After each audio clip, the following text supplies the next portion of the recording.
Good evening, everyone, and welcome to this evening's session with John Stewart. Mr. John Stewart has many firsts to his credits, and he is a wonderful speaker who will talk about his experiences today, which has been very varied, I would say so. Having been the head of the Green School Bali, which is voted as one of the world's greenest school, he's been the headmaster of the Tudor House, New South Wales, which is also one of the standalone prep boarding school for boys, the head of the junior school at Central Coast Grammar, one of the first schools in New South Wales to introduce the laptop program, director of studies at the St. John's Cambridge School. He's also been the head of section at Hill House International School at London. John Stewart comes with a varied experience of teaching in schools which are completely promoting hands-on learning, critical thinking skills, and currently he's the principal of a school at New South Wales. He's also been the recipient of the National Excellence in Teaching Award for Leadership and a Golden Goody International Award for Social Good. John has appeared in several television shows on parenting talks and other shows on radios. He's co-authored the book, The Thriving at School.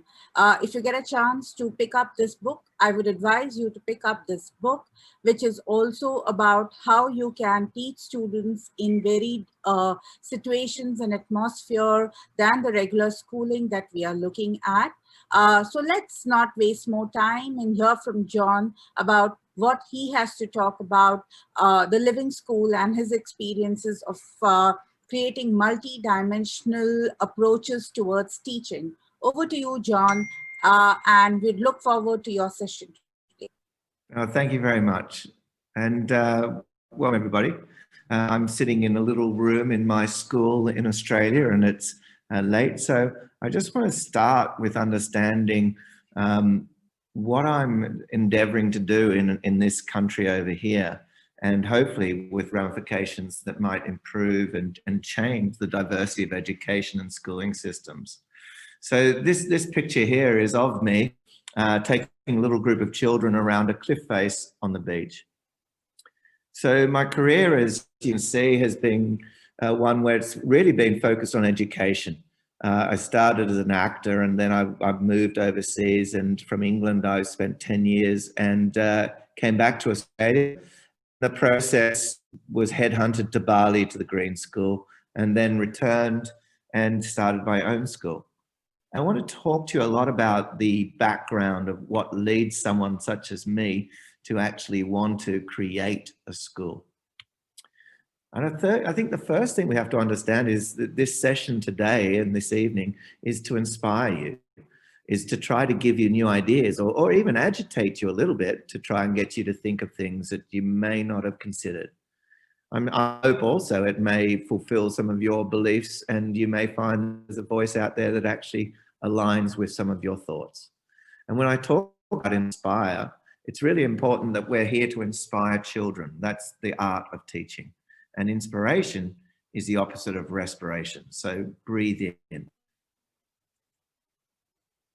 I like this quote from David Lynch because it's really what I'm going to try to attempt today. I'm going to be looking to develop your consciousness and try to expand some understandings as to what schooling and education is, to take you into a journey where we might be able to open our minds to new ideas.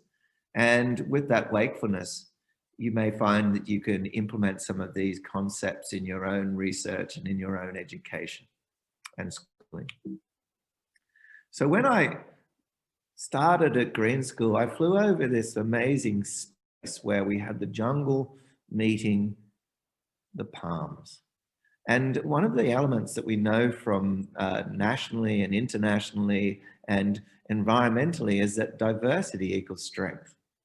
So it's really important that we do keep trying to do different things and share as much as we can so we can create a greater thriving population globally where education is the base of everything. When you consider that our world has challenges, the only thing that's going to change it, that will address and improve, is education. So education should be at the heart of all solutions. And it's not just about education, it's about really trying to focus on this sense of awe. And that's why I've titled this presentation An Awful New Idea, because I want people to be full of awe. And it's about reverence.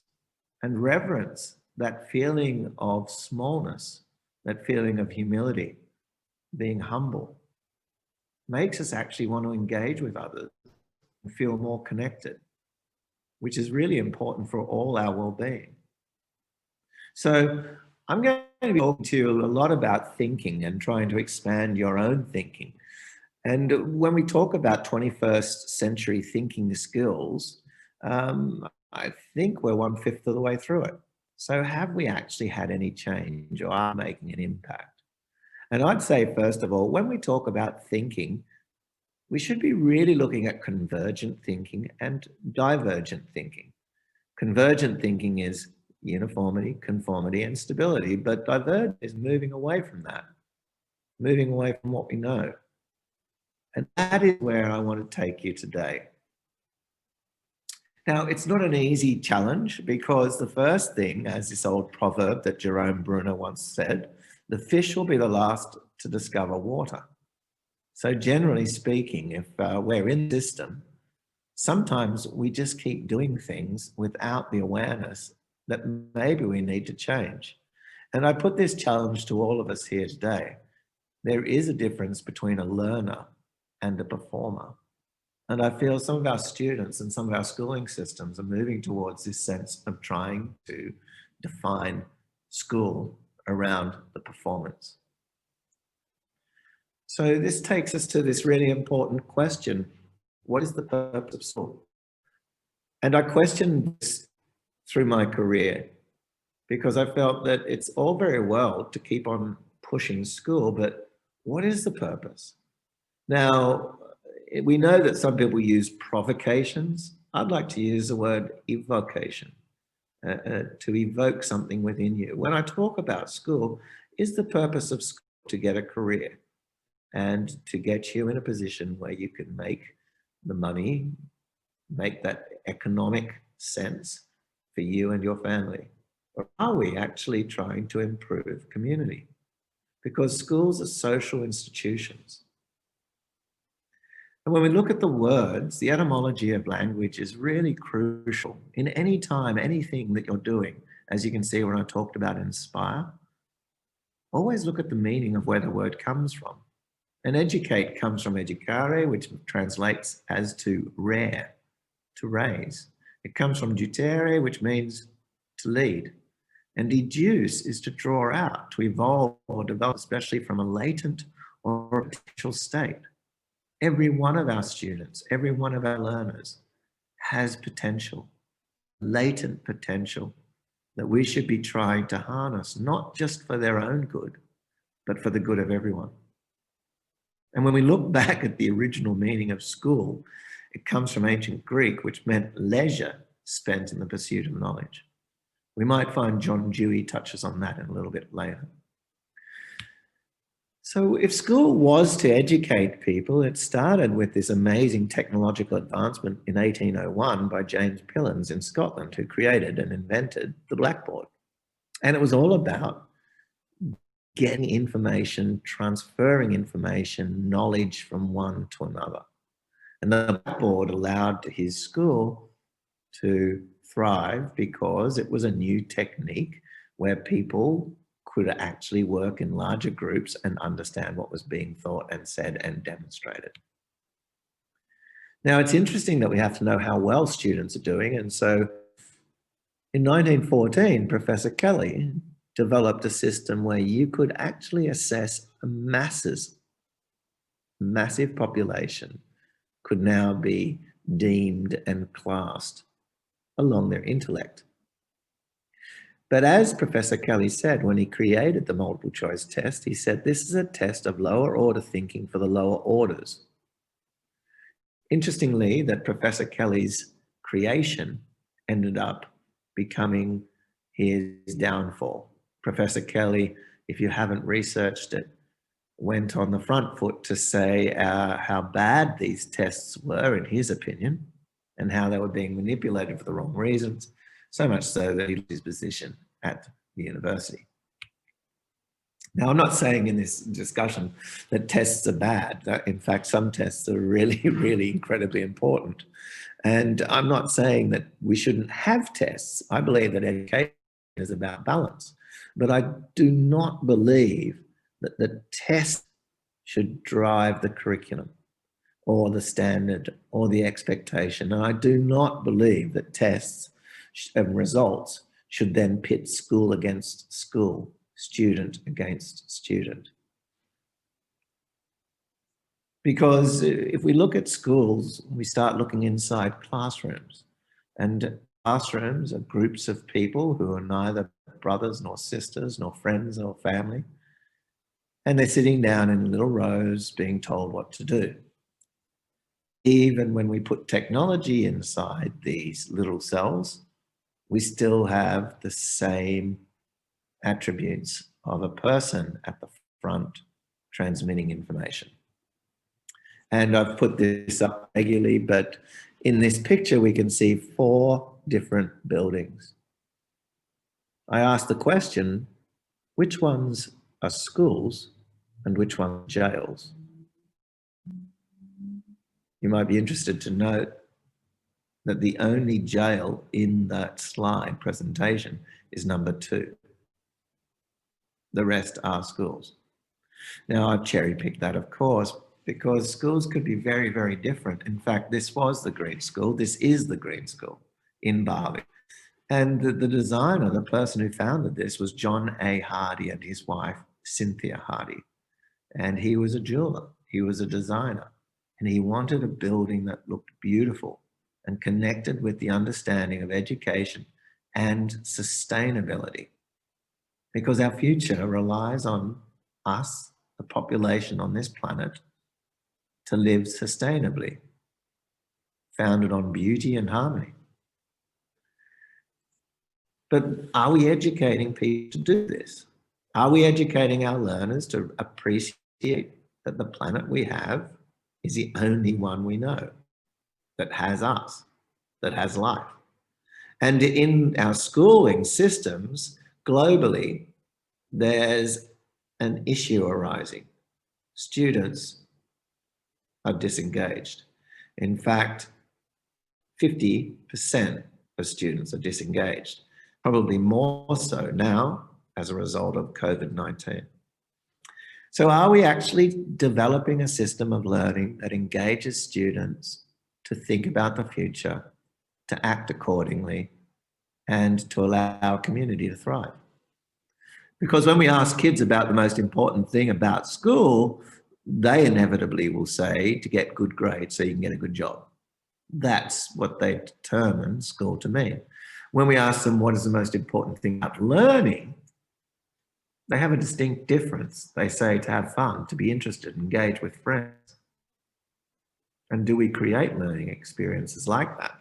And when we ask them what they like most about school, they're going to say recess or playtime. So the central task of education, I believe, should be to implant a will and a facility for learning. It should not produce learned people, but learning people. And this is Eric Hoffer's quote. Because the truly human society is a learning society where grandparents, parents, and children are students together. And are we encouraging and engaging that element in our schools? And when I ask the question, how many of your teachers taught you to think? When you reflect back on your own teaching, when you reflect back on you as a student, indoctrinated in schooling from a very young age, how many of your teachers actually taught you to think? When we ask this question in stadiums of teachers and people, the average is 2. That's an indictment on our system. And I think one of the problems is that a teacher is not a transmission device. A teacher is a learning event. As we know, Montessori and the Reggio approach, The environment is the third teacher.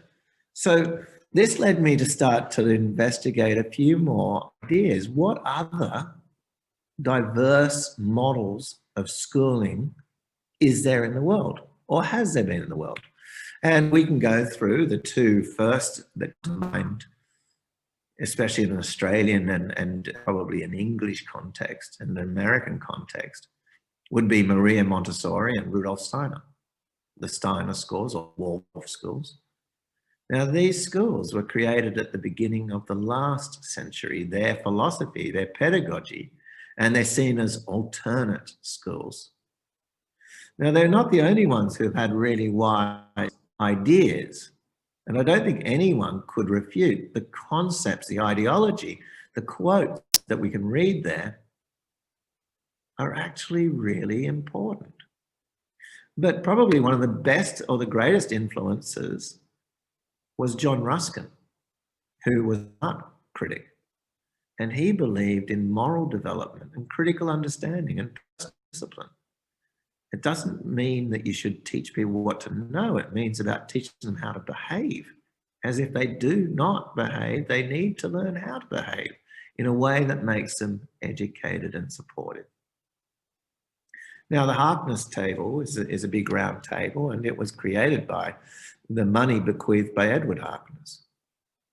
And when you think about that, having a big round table, not little tables all sitting together in queues and lines, actually allows you to participate as a group. Of course, we've seen the atrocities of the Second World War and the First World War, and we've had, as a result, approaches that have been inculcated to try to help the issues of children who are traumatized in societies and communities that were traumatized. We had A.S. Neil, who created the Summerhill approach, still going strong in England. And it was all about what is now termed democratic education. But I guess the forefather of all of these great thinkers, if we had to talk about someone who I hold dear, would be John Dewey. And he is one of the most influential thinkers on education in the 20th century. I wonder how many of us have actually read some of his manifestos, some of his work.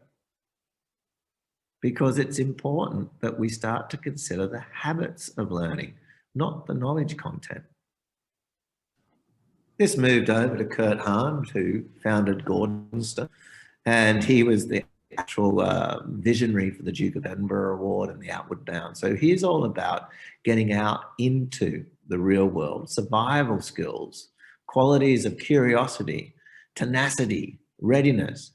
But what's really interesting here is he believes that people should have a conviction, that we should foster and nurture a sense of conviction.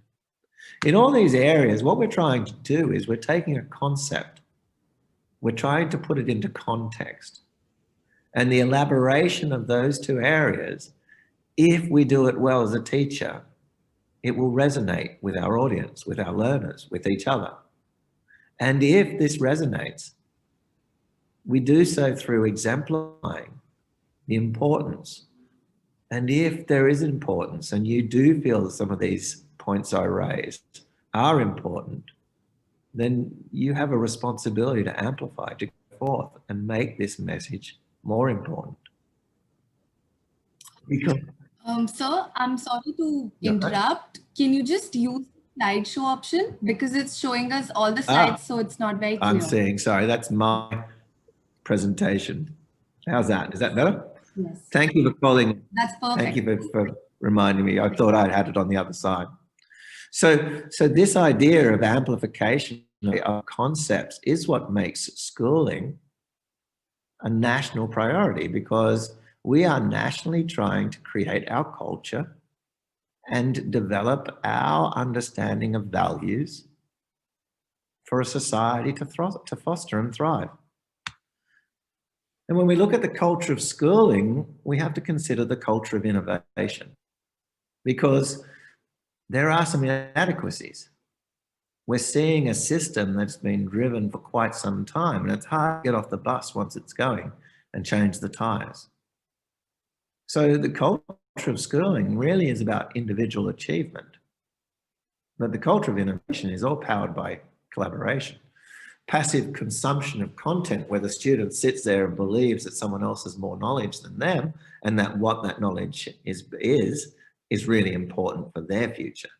Whereas the culture of innovation is about experimenting to create, making mistakes, refining and improving. It's about linking interdisciplinary integration of subject areas. You see, maths, geography, history as per se only really exist in schools or schooling institutions.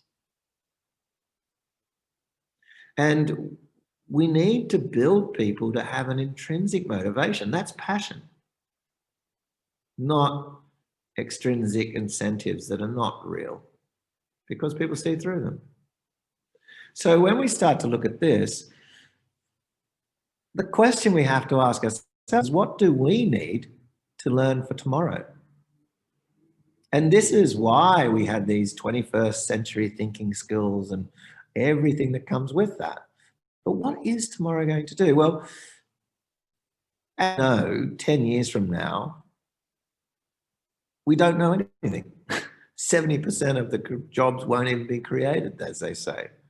So if we don't know what's happening tomorrow, let's have a look what's happening today. You see, this image here has a highlight, a little point where you are. This image looks like a network. It is actually the data transmission of the internet. And when you consider our children are growing up where this information is rapidly increasing, are we still within the bounds of a schooling system based on knowledge facts? And when we're looking at the world, this is a real-time live photo, live image of the ship movements around the world. Students can see this immediately. When you see how much trade is still going on, it's interesting to note that the world is no longer a small place. It's a large space, but it's interconnected. Instead of our little world, our little country, our little town, we're now interrelated with everybody on this planet. And it's not even on this planet. We can see what's happening outside of this planet with India's space quest and Elon Musk about to put 48,000 satellites in orbit over the next few years for his Starlink. And if you haven't researched Starhopper and his ramjet engines, it's fascinating where the world's going. But it's also fascinating that we're doing this to our world. And remember that plastic is a generation. And is this where we want to be? Where in 2055, there'll be more plastic than fish in the ocean. Where there isn't anywhere, any continent that doesn't have plastic pollution, microplastics. So what's the future? Well, we can see all these things coming at us. And if we read, we'll continually hear about automation. We'll hear about intelligence, the machines. But as Mark Ridginger says, it's not about the machines, it's about human exceptionalism that will be the difference. Creativity, empathy, insight, wisdom. So what is our focus as teachers and as a school? That led me to think of the living system of Australia. This is the rivers. It looks like the veins and arteries of a human body. And when you look at the world, it is a living system. We're part of a much larger entity. You see, we're not a brain. If I had a device and took every atom one by one and placed it on the table of you, it'd just be a pile of atoms. So what makes you you? It's your connection, all of you. So we can't explain consciousness in terms of the brain alone. It doesn't happen in the brain alone. So how are we connecting a conscious understanding of the planet And how are we allowing our children to connect? And not to scare them into the fear of the future. Future's got a wonderful opportunity for everybody. But it's interesting that more of us are now living in the urban areas than ever before. And that many of our children are not playing as we played. When you consider the COVID lockdowns, the ramifications of that will be felt.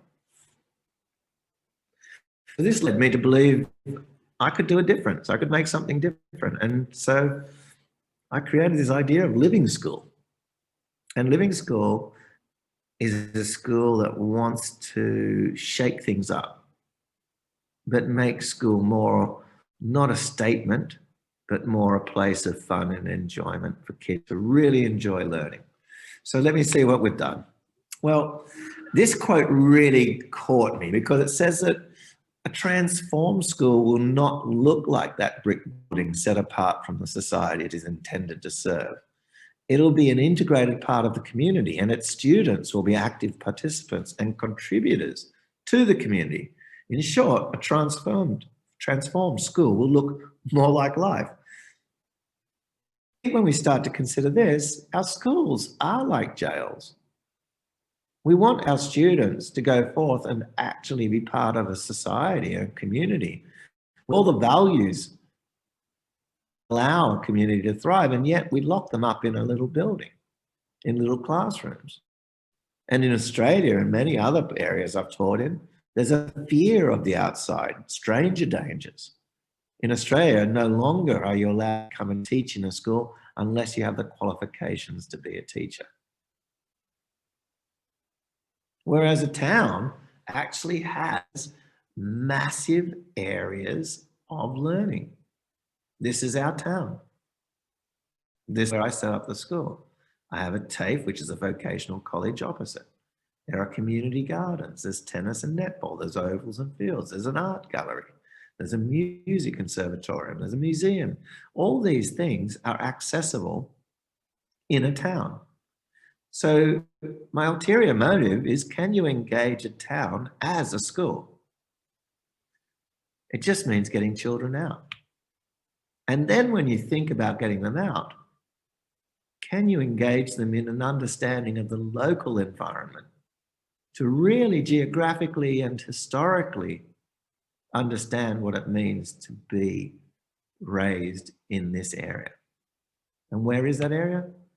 Well, that's Lismore, where the arrow is. So just south of the Gold Coast. And it was my school.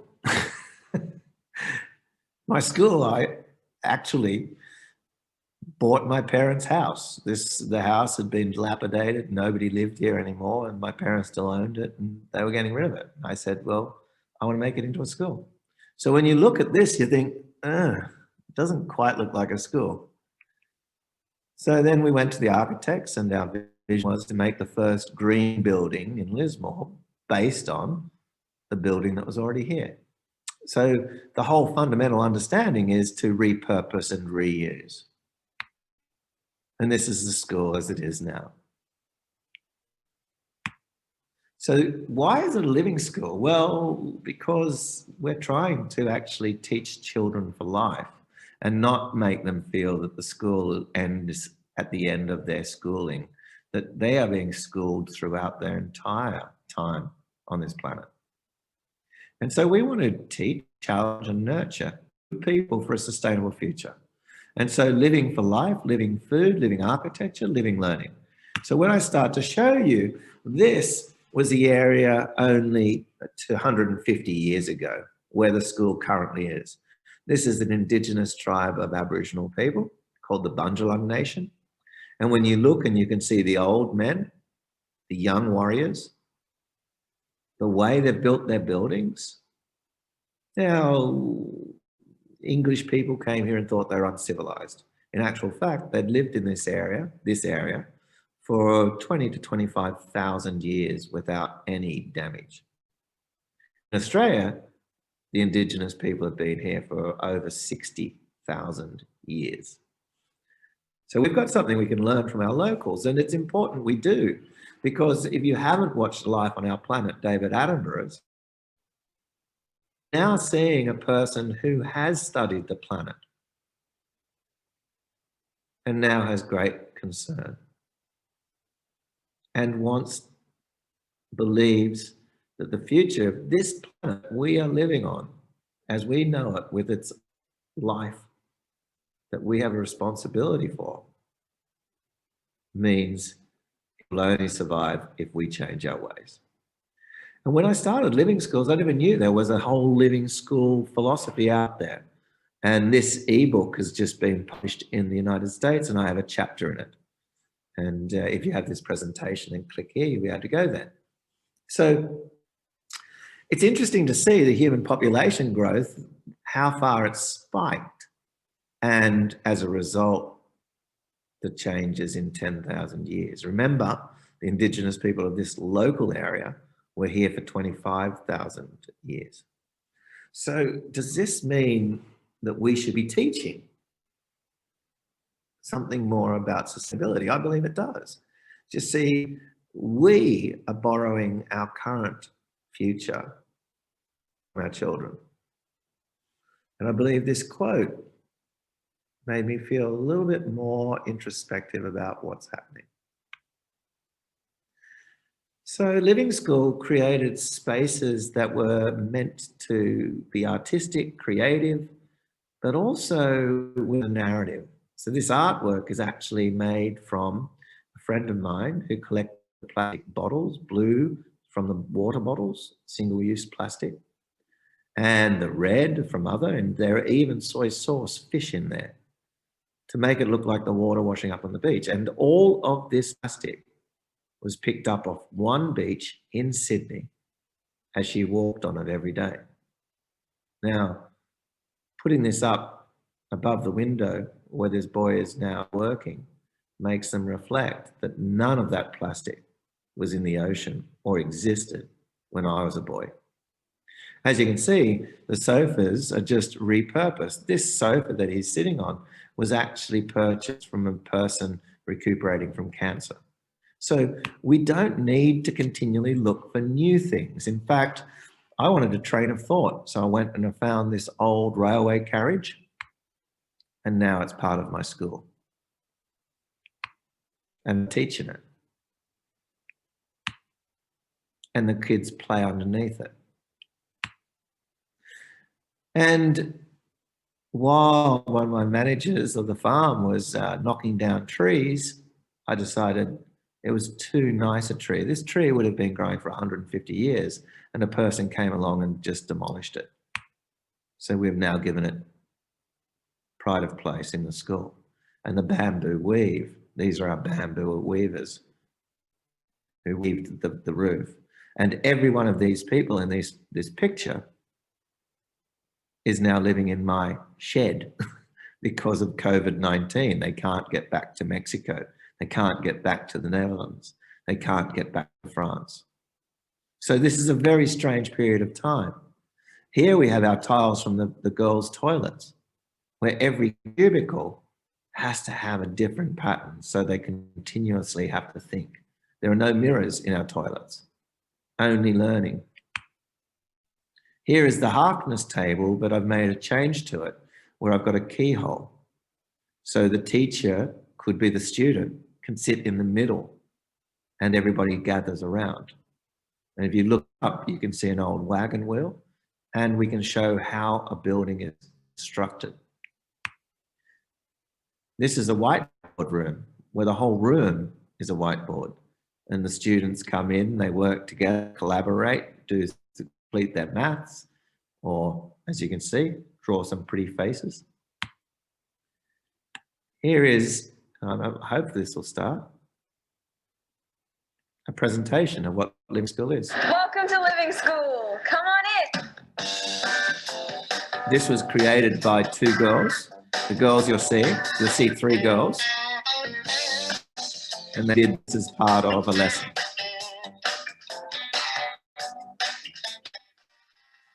Go to this room. Hi here. Hi, Gabby.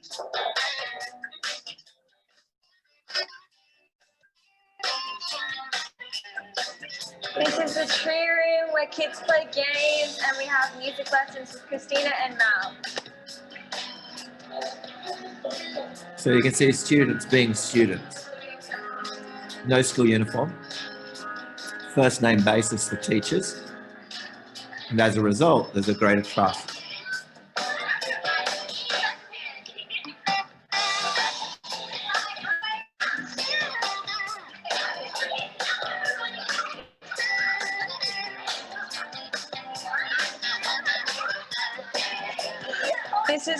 This is the playground where everyone plays at lunch and snack.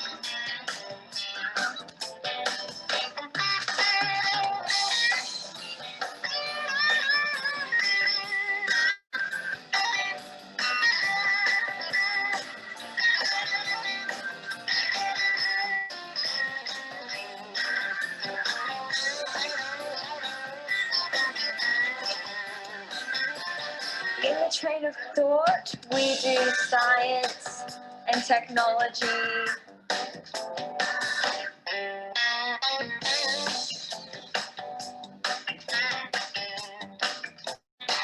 Stage 3 and 4.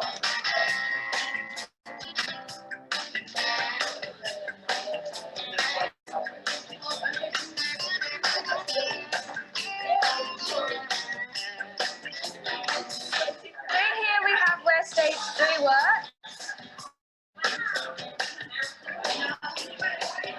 So there isn't really a classroom, there's just learning spaces.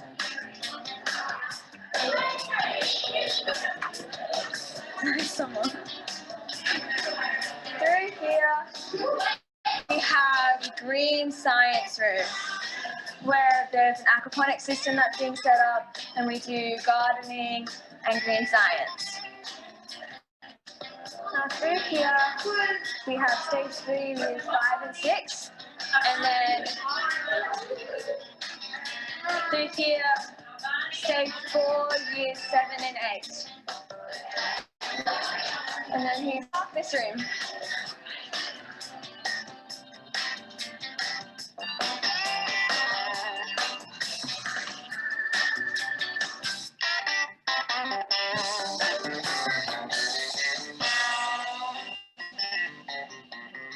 And that's living school. I hope you saw that. So the focus for us is to continually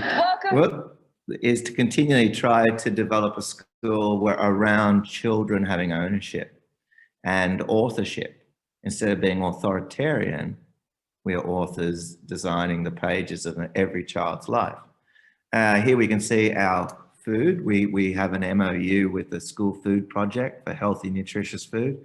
We grow those tomatoes, we grow those vegetables, and the children all get to eat together. We even have a little coffee cart, and instead of us having a coffee person, here they are learning the art of being a barista. So our students actually can start running the coffee cart.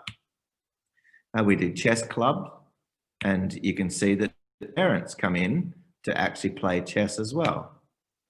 We have tennis, and all the accessibility to all the fields and the public facilities. And this little girl, she actually writes our newsletter, which is called Toot, after the train. We go out to the art gallery, and so we learn in public spaces, because if we don't take our children out to these public spaces, they won't have the habit of wanting to be in a public space. And we teach philosophy because we believe that it's all about life. So what I was looking at was about the habits of mind, which is Art Costa's work, and led me to develop what I believe is the values, attitudes, and skills, what I call the VAST model. Whereas Costa was seeing them all as habits, I believe there's a lot to do with attitudes. And so when we look at this model, this is really the basis of learning lens for how we look at the individuals. At the roots are the 3 values of respect, positive relationships, productive relationships, and positive responsibility. We want to explicitly teach children to respect themselves, to respect others, to respect property, to respect nature, and to take responsibility for their thoughts, their words, their actions, and their deeds. And we know that we always know that engagement is the critical piece for anyone learning in school. And what attitudes of success? Well, I believe they are confidence, openness, resilience, striving for excellence, understanding what excellence is, passion, patience, perseverance, and positivity. If I can inculcate these qualities, these attitudes in my learners, I know I'm going to have a successful person in relationships, a successful person in the community, a successful person in their career, and a successful person in their well-being and health.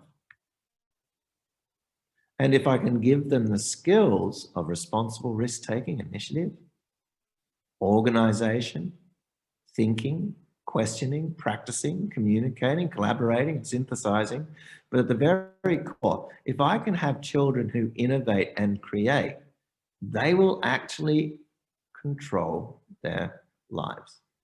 And I believe that is the greatest thing we can give anyone, ownership. But these are also attitudes that get eaten away with negativity, with mediocrity eats away excellence, overdependence eats away resilience, obstinacy eats away at openness, as does racialism, ageism and all the isms, anxiety or arrogance eats away at confidence. So we explicitly want children to understand these because then they're understanding themselves. And it's not about them, it's about growing in a garden. The other element is it's not about when you bloom, when you blossom, when you flower, as long as you do. You see, schools are all based around these age cages that have commitment to standards for each year. And our children, well, some of them, never attain them, and they end up feeling dumb. We can assess by using these radar charts, and we do it in a way where a student can say where they feel their rating in confidence, openness, resilience.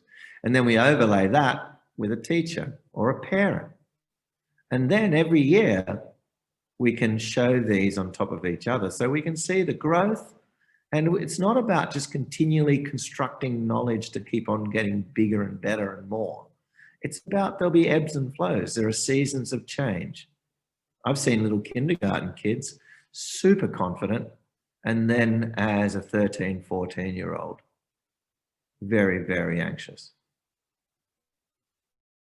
And the other element is we want them to do good things. Here, my older students have gone down to meet the Member of Parliament to develop and lobby for a Koori court, which is an Indigenous court for Aboriginal people who are far too overrepresented in our jails.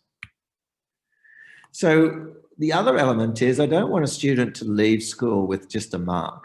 And if they get a good mark, they'll go into law or medicine.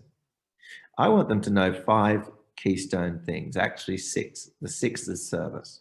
So every term, every year, students rotate through these elements.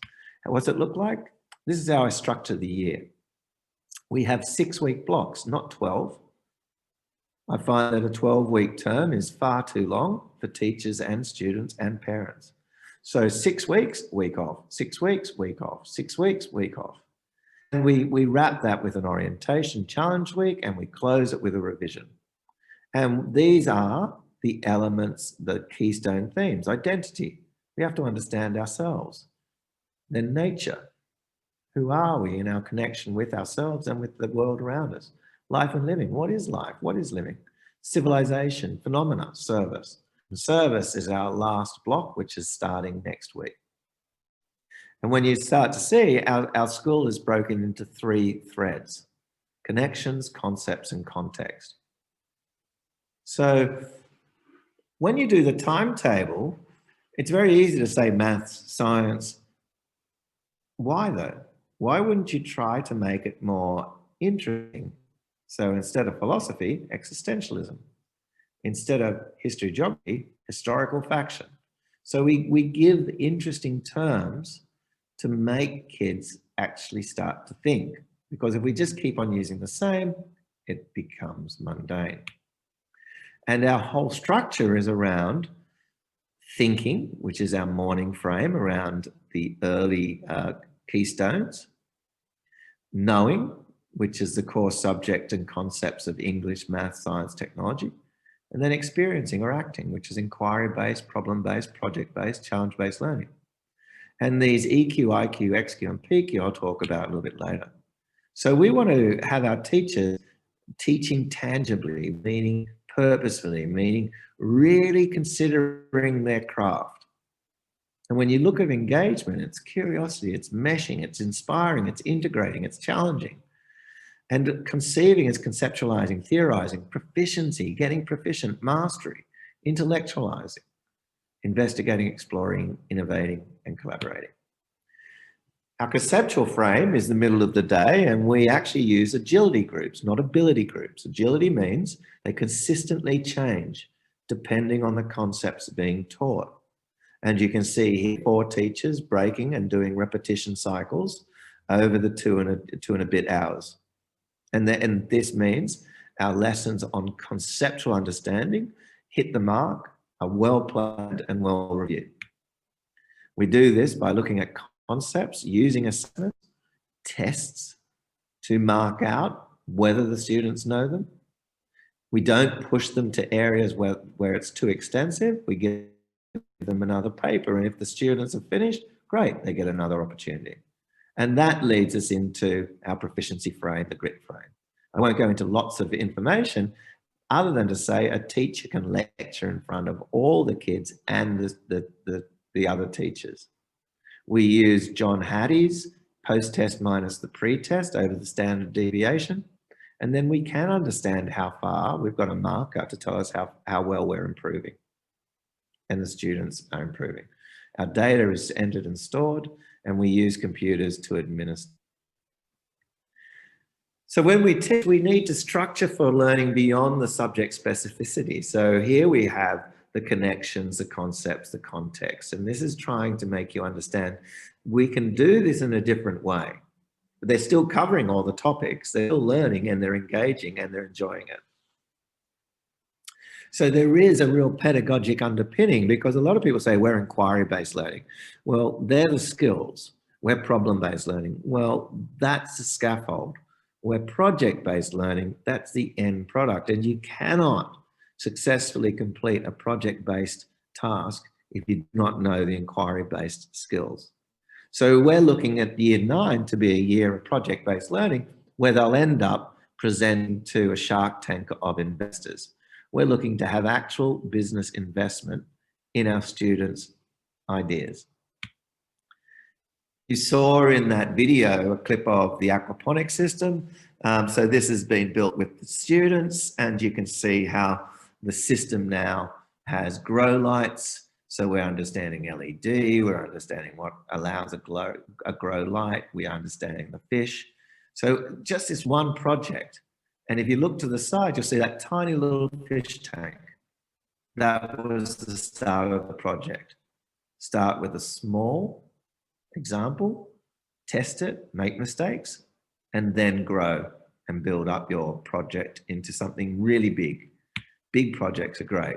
And when we're thinking about learning, real contextual learning, just like this Pythagoras' theorem, everyone learns it as a triangle, a squared plus b squared equals c squared, whereas we know it's actually the squares. The triangle sits in the middle. And we take the students outside and they can actually start to develop it. We've actually got our students going through the planning permission for our next building. Here you have students crafting the warehouse. They're working with acoustic engineers. They're working with planners, architects, certifiers, and they will be part of the process to actually be a property developer with the understanding of civic responsibility. In our maths, in the concept frame, it's not just about textbooks, it's actually about play-based learning and looking at how we can use hands-on manipulatives. And the students can be outside reading, You can see the eye there on the ground. That was the phenomena theme for these kids. We've got our students digging up the background. You can see all the work, the learning that's just involved in that. We're looking at an experience portfolio where practical learning is actually certification, a portfolio more than just a mark. So our students can leave with a surf instructor or a barista level, as you saw, a boat license. We've got students studying for their boat license next term. So all these things are possible. Schools just need to think beyond and outside the box. And we need to think about exploring strengths. How do we get students to find their strengths and work towards their interests without micromanaging them around what they must know? So chess games, reading, building their own little classroom box, learning pathways. And you don't have to have a building to be a school. You can have, like nomadic people did, areas where this is in Bali, an inflatable dome. And you can see that big orange snout actually has a fan blowing over an ice box, and so it was an air-conditioned thing. So don't think you have to have permanent structures to be a school. In fact, we just bought this. This is our classroom for next year for our older children, and they'll be on the river learning in a houseboat. We've also bought this bus, and we're buying other buses, and you can see here that this actually is a mobile school. So it's a mobile classroom. Half the bus will be seated arrangements with seat belts and fold down desks like you see in an airplane. But these buses can take our children anywhere in the environment. And here you can see how they plug into learning spaces, which are sheds, and the food is a food cart. So we actually link in with our locals so that they can have businesses reliant on us. When we're talking about developing our models, we want to start with the interest, the values, the attitudes, the experiences, develop their beliefs and skills, teach them the ethics of good behavior, and then we do this through modeling our learning to be EQ, IQ, PQ, and XQ, which means we want our students to understand emotional intelligence, intellectual intelligence, as well as physical intelligence and expressive. And the emotional intellectual we model as the spiritual or intrinsic, and the physical or the expressive is what we see as social. And here are some images to show you. So here's a girl who in her own time started meditating to find her own space. Here's a boy, and you can see him reading. So here's EQ and IQ defined. This boy's chair is a very big chair because I said to the children at the beginning of the year, find a chair, I will buy it for you within reason. So this boy found a chair on Marketplace, and he's now got the biggest chair in the school. Here you can see our technology that comes into play. So this is a golden inverter, and our technology for streaming. Here we have a boy reading a book. These are all intellectual elements. Here's our physical, where students cutting, climbing underneath the nets. Here's our expressive with book week and characterization. This is only 2 weeks ago. I know you guys are locked down. I'm going to show you some things that will probably sadden you because you're not able to get out in the environment. In Australia, in this area, we're very fortunate. We don't have any COVID cases. So the expressive, artistic, and with this problem of online learning, in March, we're all shut down. I believe you're still shut down. And so we flipped it and we became on-land learning, which meant we were able to take children outside, give them enough space. Here's a farm that we were visiting, put them in mud, get them to climb a wall, go fishing. This is beach worming, building their bases, sandcastles, concerts. You can see the beach behind them. Water slide, all you need is a piece of black plastic and detergent and a hose. A concert for the families, so all the people came together. This is after the COVID shutdown, mind you. This is not during it. Just catching an egg, sitting in a puddle. Here we have a parent who's a nurse teaching them first aid. Here we have children flying kites. In Australia, I was surprised to find a lot of our children had never flown a kite. We have Stake Australia, so we're teaching the children to take risk and understand risk assessments. So they're managing, we had people come and tell us with the snakes. Art, puzzles. You can see the girls here putting in ideas for on-land learning so the children can feed back, building their cubby houses, taught them how to cut, hammer.